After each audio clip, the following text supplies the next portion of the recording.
Hello दोस्तों, मैं हूं नीरज और आप देख रहे हैं स्टडी कॉमर्स। और आज हम इस वीडियो में बिजनेस मैनेजमेंट से रिलेटेड कुछ कंसेप्ट देखेंगे थ्रू एमसीक्यूज़, यानी एमसीक्यूज़ के फॉर्म में ये वीडियो होगा। मैं आपको काफ़ी डिटेल में लेक्चर नहीं दूंगा, सिर्फ एमसीक्यूज़ के फॉर्म में मैं आपको सारे कंसेप्ट शॉर्ट में बताने की कोशिश करूँगा। तो ये है पार्ट 1 और ये पार्ट 1 मैंने काफ़ी ईजी रखा है और जैसे-जैसे हम आगे के आने वाले पार्ट्स को अपलोड करेंगे वैसे-वैसे लेवल्स भी मैं बढ़ाता रहूँगा। और ये जो वीडियो है स्पेशली जो जुलाई 2022 नेट एग्ज़ाम है उसके लिए इम्पॉर्टेंट है। तो अगर आप 2022 के लिए एग्ज़ाम के लिए तैयारी कर रहे हो तो ये वीडियो आपके लिए बहुत ही ज़्यादा बेनिफिशियल है। और वीडियो के एंड में मैं चाहता हूँ कि आप सभी अपना फीडबैक भी दें कि वीडियो आपको कैसा लगा और किस तरीके से मैं किन टॉपिक पे वीडियो जो है वो लेके आऊँ ताकि वो आपके लिए बेनिफिशियल हो। आप मुझे इंस्टाग्राम पे भी फॉलो कर सकते हैं, मेरी आईडी है नीरज पांडे ऑफिशियल। आप मेरे वीडियो से रिलेटेड कोई भी क्वेरीज़ यहाँ पूछ सकते हैं। आप हमारे टेलीग्राम ग्रुप और चैनल को भी ज्वाइन कर सकते हैं, लिंक आपको डिस्क्रिप्शन में मिल जाएगा। अब आइए एक क्वेश्चन देखते हैं। फर्स्ट क्वेश्चन कह रहा है the hierarchy of needs in Maslow's motivation theories. आपको बताना है कि मैस्लो ने जो नीड हायरार्की थ्योरी दी थी उसमें उन्होंने किस हायरार्की को यूज़ किया था, यानी किस ऑर्डर ऑफ सीक्वेंस को यूज़ किया था या फिर किस क्रम में उन्होंने ह्यूमन नीड्स को कैटेगराइज किया था। ऑप्शंस देख लेते हैं। क्या ये बेसिक, सोशल, सिक्योरिटी, स्टीम और सेल्फ एक्चुअलाइजेशन होगा, या फिर ये बेसिक, सिक्योरिटी, स्टीम, सोशल या सेल्फ एक्चुअलाइजेशन होगा, या फिर ये बेसिक, सिक्योरिटी, सोशल, स्टीम और सेल्फ एक्चुअलाइजेशन होगा, या फिर ये बेसिक, स्टीम, सिक्योरिटी, सोशल और सेल्फ एक्चुअलाइजेशन होगा। ये क्वेश्चन बहुत ही इजी है। मुझे उम्मीद है कि ज़्यादातर जो स्टूडेंट्स हैं ये क्वेश्चन को आसानी से अटेम्प्ट कर सकते हैं। एक बार देख लेते हैं कि मैस्लो ने नीड हायरार्की थ्योरी में क्या कहा था। तो नीड हायरार्की थ्योरी को दिया है मास्लो ने, जिनका पूरा नाम अब्राहम हैरोल्ड मैस्लो है। इन्होंने ये बताया कि कैसे जो ह्यूमन नीड्स हैं वो ह्यूमन बिहेवियर को इन्फ्लुएंस करते हैं, यानी how needs influence human behaviour. किस तरीके से जो नीड्स हैं, जो आवश्यकताएं हैं, वो मानव व्यवहार को किस तरीके से इन्फ्लुएंस करते हैं या बदल देते हैं। तो मैस्लो ने ह्यूमन नीड्स को 5 कैटेगरी में डिवाइड किया है। ये आप देख सकते हैं, ये 5 कैटेगरीज में डिवाइड किया गया है।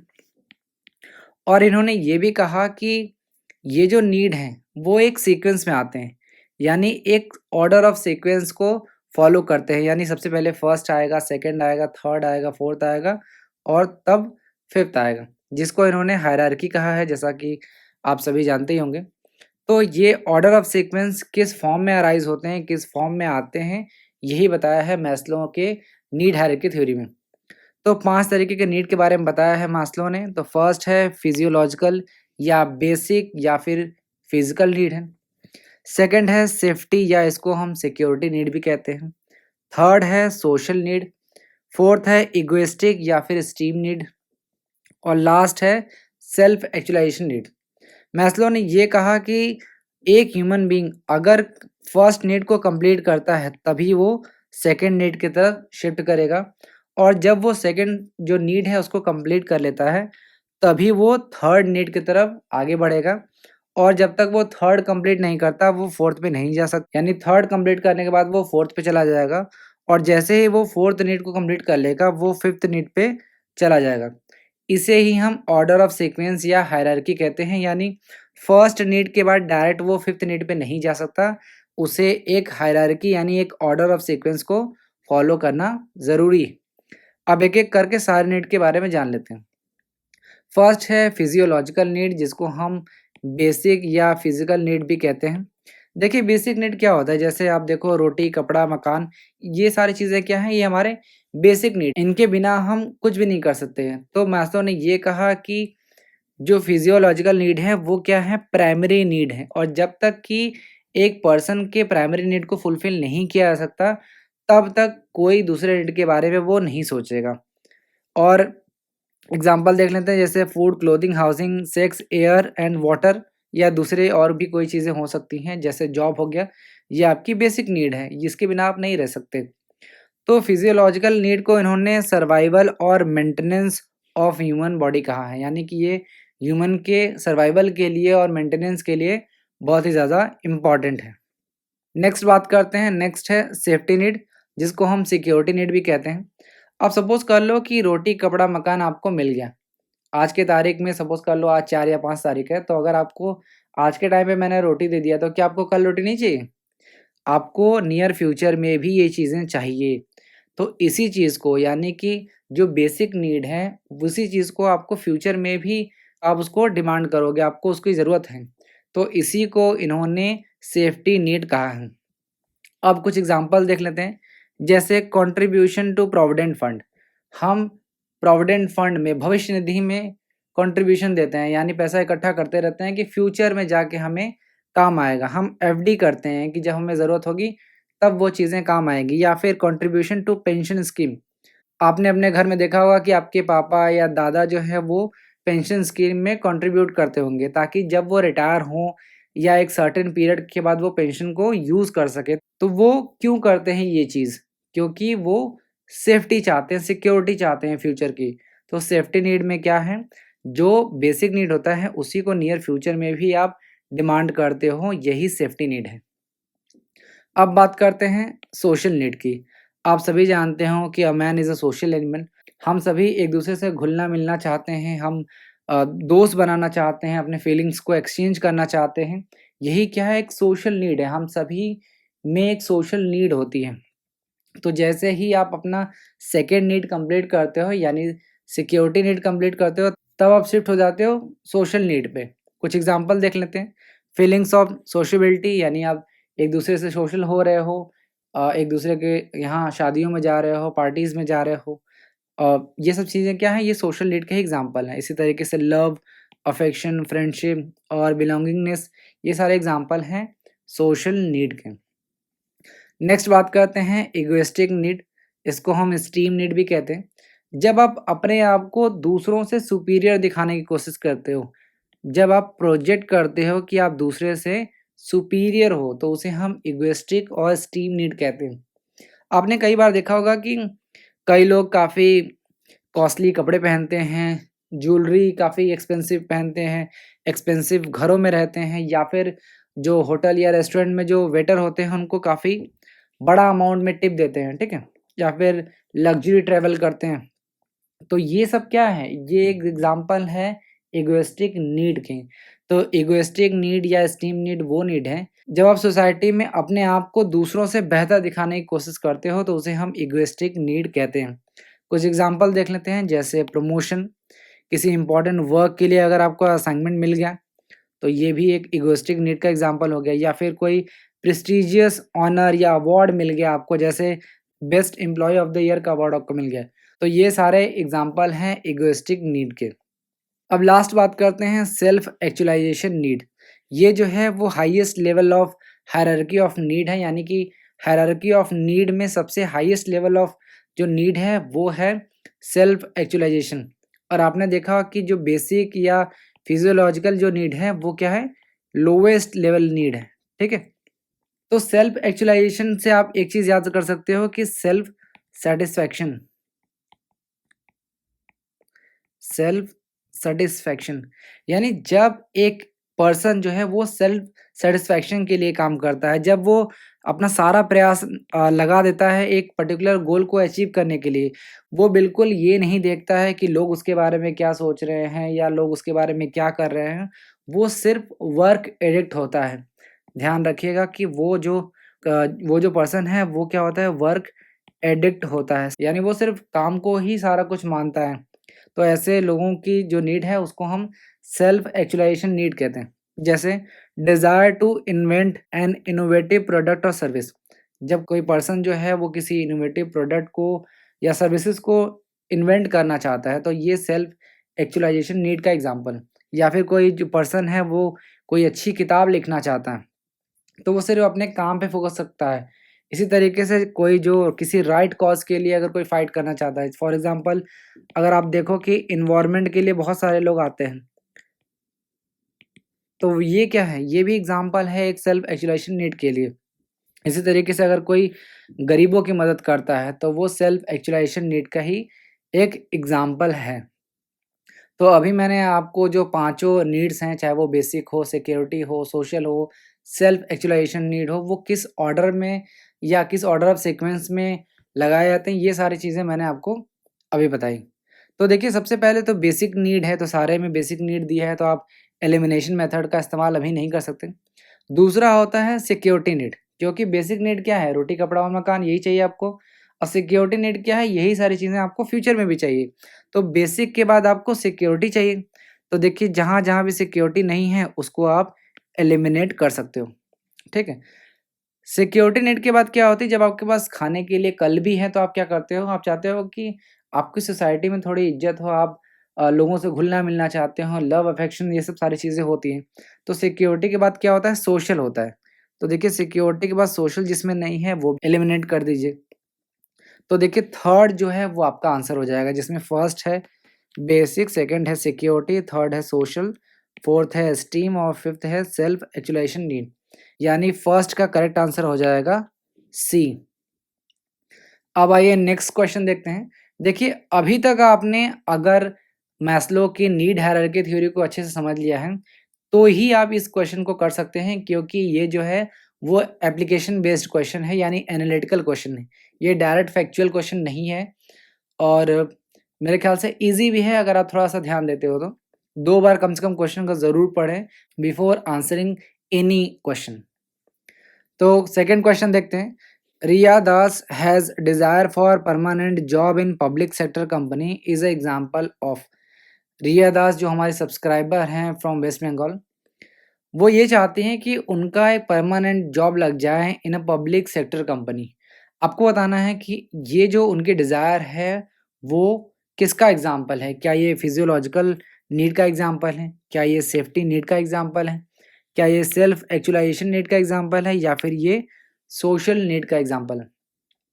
मुझे उम्मीद है कि अगर आपने अभी जो मैंने आपको पढ़ाया, अगर वो आपने समझ लिया है, तो आपको हो सकता है कि 2 ऑप्शंस में डाउट हो। फर्स्ट है फिजियोलॉजिकल और सेकंड है सेफ्टी नीड, क्योंकि सेल्फ एक्चुअलाइजेशन नीड और सोशल नीड जैसा यहाँ पे कुछ एलिमेंट दिया नहीं गया।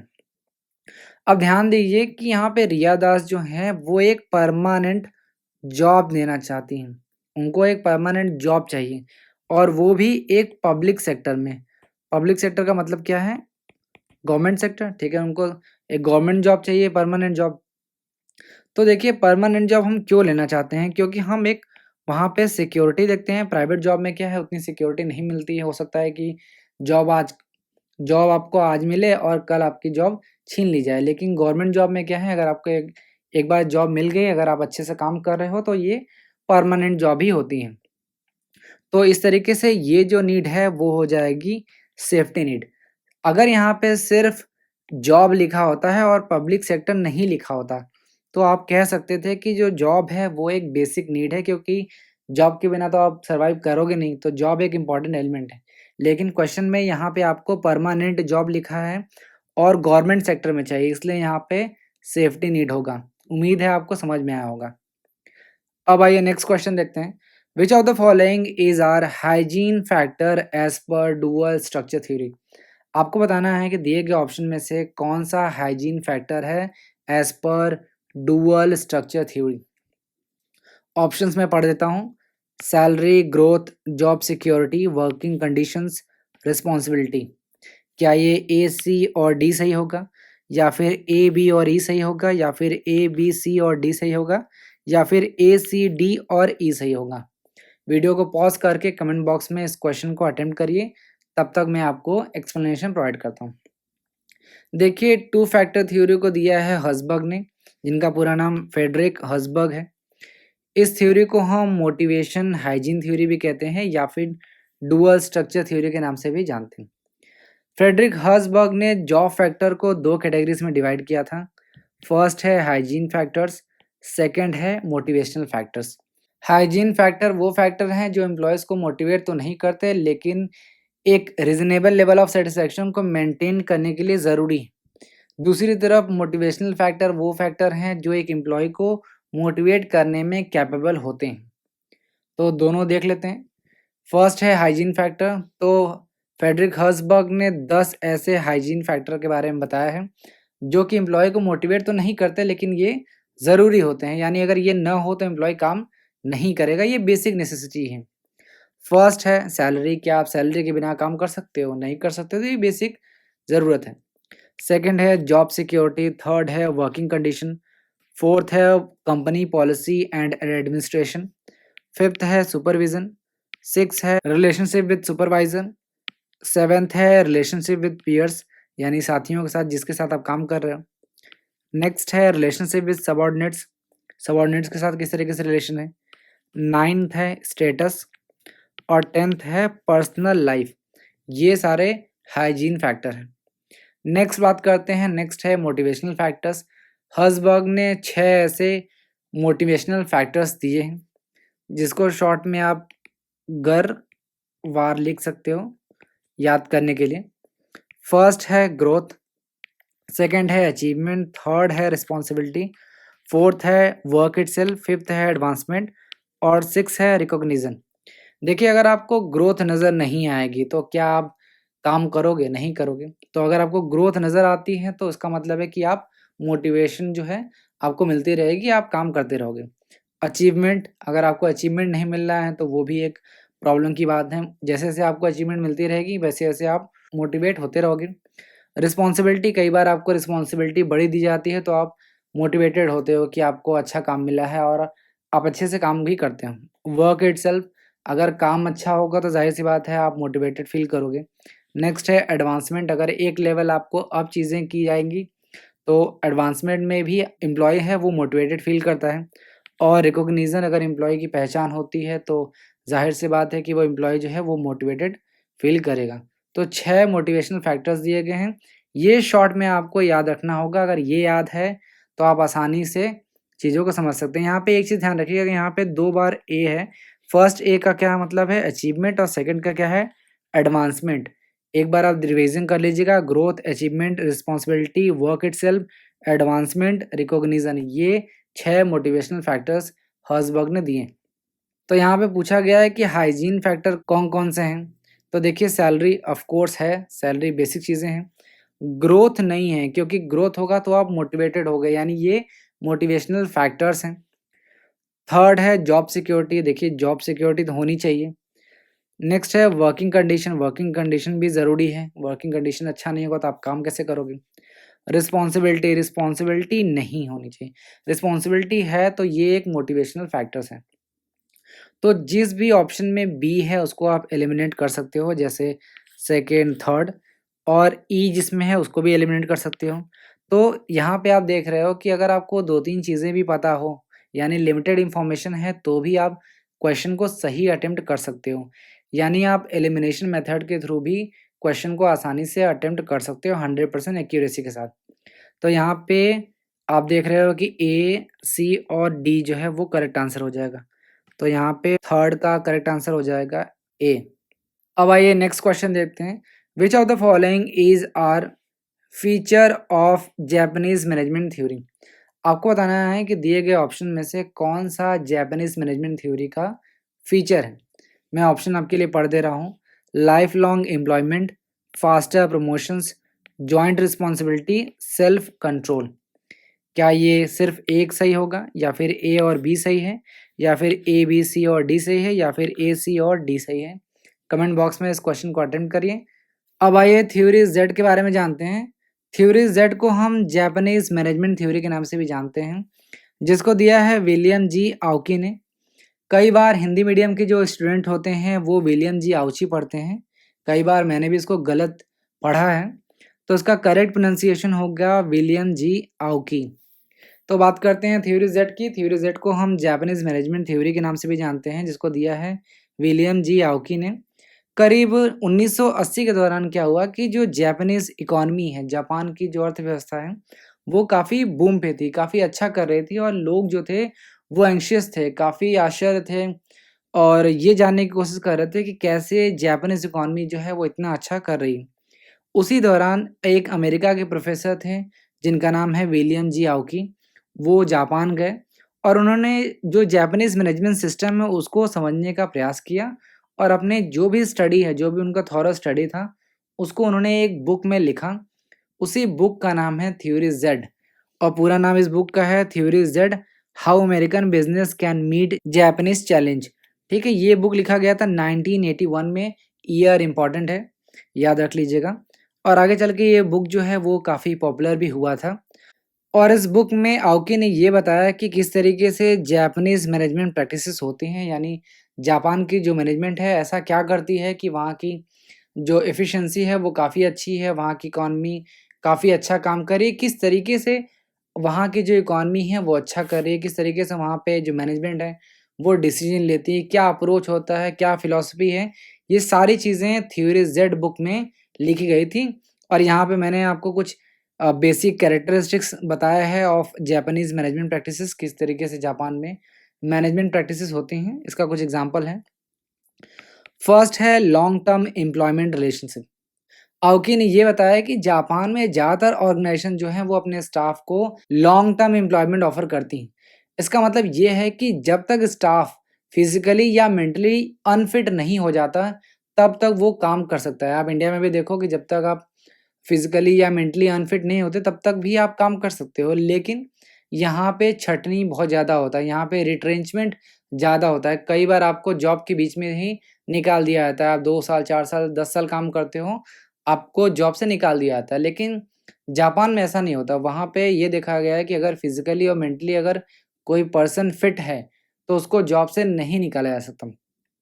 कई बार ये भी देखा गया कि जो डिप्रेशन के पीरियड हैं, उस टाइम पे भी एम्प्लॉयी को जॉब से नहीं निकाला जाता। भले ही ऑर्गेनाइजेशन लॉस में ही क्यों ना हो, लेकिन ऑर्गेनाइजेशन से उनको नहीं निकाला जाता, यानी लॉन्ग टर्म एम्प्लॉयमेंट रिलेशनशिप होता है। और जब एम्प्लॉयी को ये पता होता है कि हम किसी ऑर्गेनाइजेशन के लिए लॉन्ग टर्म के लिए काम करने वाले हैं, तो मैनेजमेंट के ऐसे डिसीजन से जो एम्प्लॉइज़ हैं, उनकी लॉयल्टी और कमिटमेंट जो है दोनों ही इंक्रीज़ हो जाती है। तो फर्स्ट था long term employment relationship. Second बात करते हैं slow evaluation and promotion. Evaluation का मतलब क्या है? जब आप परफॉर्मेंस इवैल्यूएशन करते हो, आप जनरली इंडिया में देखो तो 1 साल, 2 साल के अंदर ही या फिर 6 मंथ के अंदर ही आपकी परफॉर्मेंस को इवैल्यूएट कर लिया जाता है और 1-2 साल बाद ही आपको प्रमोशन मिल जाता है। लेकिन जापान में ये देखा गया कि वहाँ पे जो जॉब का या परफॉर्मेंस का इवैल्यूएशन है, वो जनरली 10 इयर्स यानी 10 साल कम से कम आपको सर्विस देनी होगी, तब जाके आपके परफॉर्मेंस को इवैल्यूएट किया जाएगा और तब आपको कंसीडर किया जाएगा प्रमोशन के लिए। यानी 10 साल अगर आपने सर्विस नहीं दी है, तो आपको प्रमोशन भी नहीं मिलेगा। तो वहाँ पे स्लो इवैल्यूएशन और प्रमोशन अपनाया गया।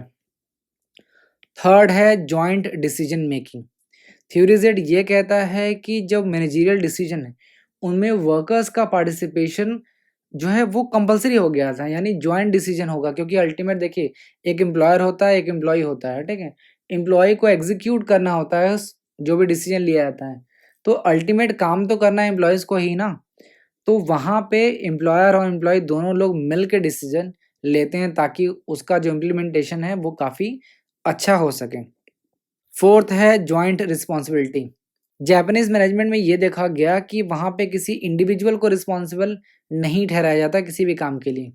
वहाँ पे जॉइंट रिस्पॉन्सिबिलिटी होती है, यानी एक टीम को अपॉइंट किया जाता है काम करने के लिए और टीम को ही रिस्पॉन्सिबल बनाया जाता है। यानी कि जापानीज़ मैनेजमेंट जो है वो टीम स्पिरिट को डेवलप करने में काफ़ी सक्षम है, काफ़ी अच्छे तरीके से टीम स्पिरिट को डेवलप करता है और वहाँ पे जो भी रिवॉर्ड सिस्टम है वो भी इंडिविजुअल बेसिस पे नहीं मिलता। वो भी वो आपको मिलता है to the group of individuals, यानी कि जो एक ग्रुप है उन सभी लोगों को रिवॉर्ड दिया जाता है, किसी इंडिविजुअल को नहीं दिया जाता। नेक्स्ट बात करते हैं non encouragement to job specialisation. Job specialisation का क्या मतलब होता है, जब एक ही काम को आप बार-बार करते हो तो आप उस काम को यानी उस जॉब से रिलेटेड स्पेशलाइज़्ड हो जाते हो, विशेषज्ञ हो जाते हो।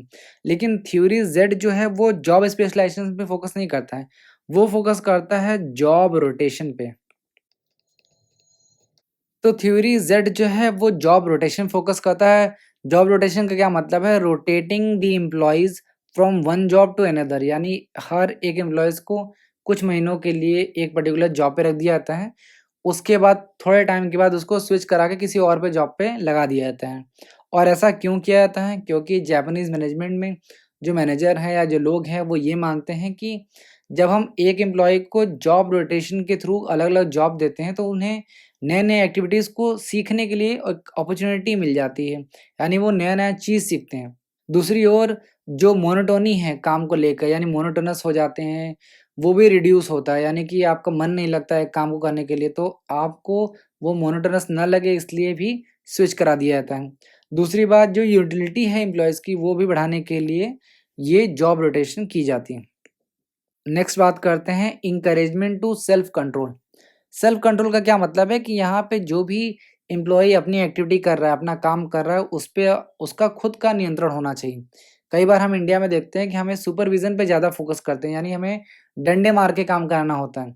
लेकिन जापानीज़ मैनेजमेंट ये कहता है कि एम्प्लॉइज़ को खुद रियलाइज़ होना चाहिए कि उन्हें क्या काम करना है और पूरे रिस्पॉन्सिबिलिटी, अकाउंटेबिलिटी के साथ वो काम करें। फॉर एग्ज़ाम्पल आप इंडिया में देखो कि छोटे बच्चे को कैसे पढ़ाया जाता है, हम उनको डाँट के पढ़ाते हैं कि आपको बैठो, इतने घंटे आपको पढ़ना है। लेकिन आप जो इस वीडियो को देख रहे हो अपने फ़ोन, लैपटॉप या कहीं पे भी आप इस वीडियो को देख रहे हो, आपको किसी ने ये बोला नहीं है कि आप इस वीडियो को पे क्लिक करो, वीडियो देखो। आपको 2022 का एग्ज़ाम क्लियर करना है इसलिए आप इस वीडियो को देख रहे हो। तो यही सेल्फ कंट्रोल है, यानी जब हमें खुद से यह एहसास हो जाता है कि हम किस तरीके से काम करेंगे बिना किसी एक्सटर्नल फोर्सेस के, तो उसे ही हम सेल्फ कंट्रोल कहते हैं। तो जापानीज़ मैनेजमेंट जो है वो सेल्फ कंट्रोल को इंकरेज करता है। नेक्स्ट बात करते हैं 7th, emphasise on holistic concern for employees. Holistic concern का क्या मतलब होता है? जनरली हम ये देखते हैं कि ऑर्गेनाइजेशन में जो भी एम्प्लॉइज़ होते हैं सिर्फ़ हमें उनकी चिंता होती है, यानी काम ढंग से नहीं कर रहे हैं तो जो भी चीज़ें उनको चाहिए वो हम प्रोवाइड कराते हैं। लेकिन जापानीज़ मैनेजमेंट जो है वो ये कहता है कि एम्प्लॉइज़ जो हैं वो ऑर्गेनाइजेशन के एक इंटीग्रल पार्ट हैं। वो ना केवल उनके ऑर्गेनाइजेशन से रिलेटेड बल्कि डोमेस्टिक प्रॉब्लम्स को भी रिज़ॉल्व करने की कोशिश करते हैं। फॉर एग्ज़ाम्पल अगर सपोज़ करो किसी एम्प्लॉयी के फैमिली में कुछ प्रॉब्लम है, ठीक है? किसी की हेल्थ अच्छी नहीं है, तो जापानीज़ मैनेजमेंट क्या कहेगा कि उस एम्प्लॉइज़ को बुलाओ और उनके जो फैमिली मेंबर्स हैं, उनको जो प्रॉब्लम है उसको दूर करो, क्योंकि आप जानते हैं कि मेंटली जो एम्प्लॉयी है वो डिस्टर्ब रहेगा पूरे टाइम, क्योंकि फैमिली में कोई डिस्टर्ब है या कोई बीमार है तो उससे वो उसका परफॉर्मेंस भी अफ़ेक्ट होगा। तो emphasise on holistic concern for employees का क्या मतलब है कि थ्योरी ज़ेड ये कहता है कि हमें एम्प्लॉयी के personal as well as domestic problems को भी ध्यान देना होगा। यानी ऑर्गेनाइज़ेशन में जो प्रॉब्लम है इंडिविजुअल लेवल पे और जो घर पे उसके प्रॉब्लम है, डोमेस्टिक प्रॉब्लम्स हैं, उनको भी रिज़ॉल्व करने की कोशिश करनी होगी ताकि एम्प्लॉइज़ जो हैं वो व्होल हार्टेडली काम करें, यानी पूरे दिल से काम कर सकें। इसलिए यहाँ पे होलिस्टिक कंसर्न का जो अप्रोच है वो अपनाया जाता है। लास्ट है creation of pro informal structure. अब थ्योरी जेड जो है वो ट्रेडिशनल ऑर्गेनाइजेशनल स्ट्रक्चर को फॉलो नहीं करती। ट्रेडिशनल ऑर्गेनाइजेशनल स्ट्रक्चर का क्या मतलब है? स्केलर चेन को फॉलो करना। प्रिंसिपल ऑफ स्केलर चेन आपने पढ़ा होगा कि जब आपको ऑर्डर देना है तो आप ए से डी को डायरेक्ट नहीं दे सकते। आप पहले ए का जो ऑर्डर है वो बी को जाएगा, बी सी को देगा और सी डी को देगा। यानी एक स्केलर चेन का एक सीक्वेंस को फॉलो किया जाता है। लेकिन थ्योरी जेड क्या कहता है कि जो मैनेजमेंट जो जापानीज़ मैनेजमेंट है वो एक फ्लेक्सिबल ऑर्गेनाइजेशनल स्ट्रक्चर पे बेस्ड है। मैं यहाँ पे आपके लिए लिख दे रहा हूँ। यहाँ पे जो ऑर्गेनाइजेशनल स्ट्रक्चर है वो फ्लेक्सिबल है। इसका मतलब क्या है कि ज़्यादा इनफॉर्मल रिलेशन पे बेस्ड है ये, ठीक है? इसका मतलब क्या है, सुपीरियर और सबऑर्डिनेट्स जो हैं वो साथ-साथ मिलके काम करते हैं, साथ में बैठते हैं, अ, साथ में सारी चीज़ें करते हैं। कोई भी स्पेशल ट्रीटमेंट नहीं मिलता एम्प्लॉइज़ के लिए, कॉग्नियल एनवायरनमेंट होता है, कॉमन ड्रेस होता है, कॉमन कैंटीन होता है, स्टेटस लेस वर्किंग कंडीशन होता है। यानी कि एम्प्लॉयर और एम्प्लॉयी में कोई भी ज़्यादा डिफरेंस नहीं होता, लोगों को सेम एनवायरनमेंट दिया जाता है ताकि एक तरीके से फॉर्मल स्ट्रक्चर क्रिएट ना हो, इनफॉर्मल तरीके से ही लोग अच्छे तरीके से काम कर सकें। तो ये कुछ बेसिक कैरेक्टरिस्टिक्स था ऑफ जापानीज़ मैनेजमेंट प्रैक्टिसेस जिसके वजह से जापान की जो इकॉनमी है वो काफ़ी अच्छा कर पाई थी। तो वापस से क्वेश्चन पे आते हैं। क्वेश्चन में आपसे पूछ रहा था कि इनमें से कौन-सा जापानीज़ मैनेजमेंट थ्योरी का फीचर है? एक बार वापस से ऑप्शंस को देख लेते हैं। फर्स्ट है लाइफ लॉन्ग एम्प्लॉयमेंट, तो ये तो होता ही है। सेकंड है फास्टर प्रमोशंस, तो ये नहीं होता। एटलीस्ट जब तक आप 10 साल तक अपने सर्विस नहीं देते हैं तब तक आपको प्रमोशन के लिए कंसीडर नहीं किया जाता। नेक्स्ट है जॉइंट रिस्पॉन्सिबिलिटी, ये भी होता है। नेक्स्ट है सेल्फ कंट्रोल, तो ये भी होता है। तो जिस भी ऑप्शन में आपको बी नज़र आया वो आप एलिमिनेट कर सकते हो। देखिए बी इसमें भी है, इसमें भी है, और सिर्फ ए तो होगा नहीं। यहाँ पे आप देख रहे हो कि ए भी है, सी भी है और डी भी है। तो ए सी डी जो है वो फोर्थ ऑप्शन में है, तो फोर्थ का करेक्ट आंसर हो जाएगा डी। अब आइए नेक्स्ट क्वेश्चन देखते हैं। आपके सामने दो लिस्ट दे रखा है, list one, list two. List one में आपको कुछ मैनेजमेंट थिंकर के नाम दे रखे हैं, जैसे मैस्लो, एल्डरफर, व्रूम, लॉके। और लिस्ट टू में आपको कुछ एलिमेंट दे रखा है, जैसे expectancy, self actualisation, existing need और गोल सेटिंग थ्योरी। आपको ये ऑप्शन दे रखा है, आपको लिस्ट ए को लिस्ट टू से मैच करना है। तो एक बार सारे मोटिवेशनल थ्योरी को देख लेते हैं जो इम्पोर्टेंट है। हालांकि मोटिवेशनल थ्योरी काफ़ी अधिक है, मैं कोशिश करूंगा कि आने वाले वीडियोस में कुछ नए नए जो मोटिवेशनल थ्योरी हैं उनको भी मैं इंक्लूड करूं। अब आइए मोटिवेशनल थ्योरीज के बारे में जान लेते हैं। यहाँ पे मैंने कुछ थ्योरीज के नाम लिखे हैं और उस थ्योरी को किसने दिया है ये लिखा है। हालांकि मैंने बहुत ही कम यहाँ पे इंफॉर्मेशन दी है, लेकिन इसके अलावा भी कुछ इंपॉर्टेंट मोटिवेशनल थ्योरीज हैं जो आने वाले वीडियोस में आपको देखने को मिलेंगी। तो फर्स्ट है मैस्लोस की नीड हायरार्की थ्योरी, जिसको दिया है अब्राहम एच मैस्लो ने। सेकंड है मैकलेंड थ्योरी ऑफ नीड, जिसको दिया है डेविड सी मैकलेंड ने। थर्ड है हसबर्ग का टू फैक्टर थ्योरी, जिसको दिया है फेडरिक हसबर्ग ने। फोर्थ है ईआरजी थ्योरी, जिसको दिया है क्लेटन एल्डरफर ने। फिफ्थ है थ्योरी एक्स एंड वाई, जिसको दिया है डगलस मैग्रेगर ने। सिक्स है व्रूम की एक्सपेक्टेंसी थ्योरी, जिसको दिया है विक्टर एच व्रूम ने। सेवेंथ है इक्विटी थ्योरी, जिसको दिया है स्टेसी एडम ने। एट है थ्योरी जेड, जिसको दिया है विलियम जी आउकी ने। 9 है गोल सेटिंग थ्योरी, जिसको दिया है एडविन लॉके ने। आप सभी के लिए यहाँ पे एक सजेशन है, अगर आप चाहते हो कि जो बेसिक क्वेश्चन एग्जाम में आते हैं वो आपसे बिल्कुल भी गलत ना हो, तो प्लीज़ ये जो नाम है ये कहीं पे नोट करके दीवार पे चिपका लो, या जहाँ पे भी आप पढ़ते हो उसको नोट कर लो।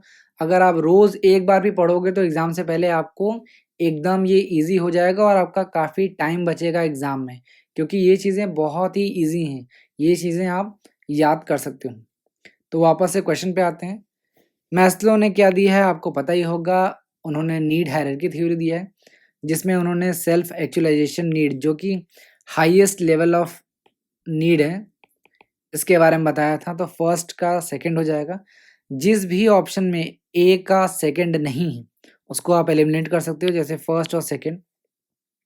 एडविन लॉके जो है उन्होंने गोल सेटिंग थ्योरी दिया है, तो डी का फोर्थ जिसमें नहीं है वो भी एलिमिनेट कर दो। तो देखो दो ही क्वेश्चन से आपने सारे आंसर निकाल लिए। तो क्लेटन एल्डल्फर ने क्या दिया है, ईआरजी थ्योरी दिया है, जिसमें एग्जिस्टेंस, रिलेटेडनेस और ग्रोथ है। तो क्लेटन एल्डल्फर को हम एग्जिस्टेंस से मिला सकते हैं। विक्टर ब्रूम जो है उन्होंने एक्सपेक्टेंसी थ्योरी दिया है। तो फिफ्थ का करेक्ट आंसर हो जाएगा डी। जो मैंने ये स्लाइड आपको बताया है ये प्लीज़ इसको कहीं ना कहीं नोट कर लेना, ये बहुत ही ज़्यादा इंपॉर्टेंट है। तो ये था कॉन्सेप्ट थ्रू एमसीक्यूज, ये पार्ट 1 है। ये हम लोग की तरफ से एक प्रयास है ताकि आपको शॉर्ट में सारी चीज़ें रिवाइज कर सकें, अगर आपको नहीं पता है तो ब्रीफ में आपको समझा भी सकें। अगर आपके कोई डाउट हैं या कोई सजेशंस हैं तो आप इस दिए गए नंबर 7317240017 पे आप पूछ सकते हैं। मैं पर्सनली आपके डाउट्स को सॉल्व करने की कोशिश करूँगा। तो ये था बिजनेस मैनेजमेंट का कंसेप्ट थ्रू एमसीक्यूज पार्ट 1। उम्मीद है आपको पसंद आया होगा। Thank you.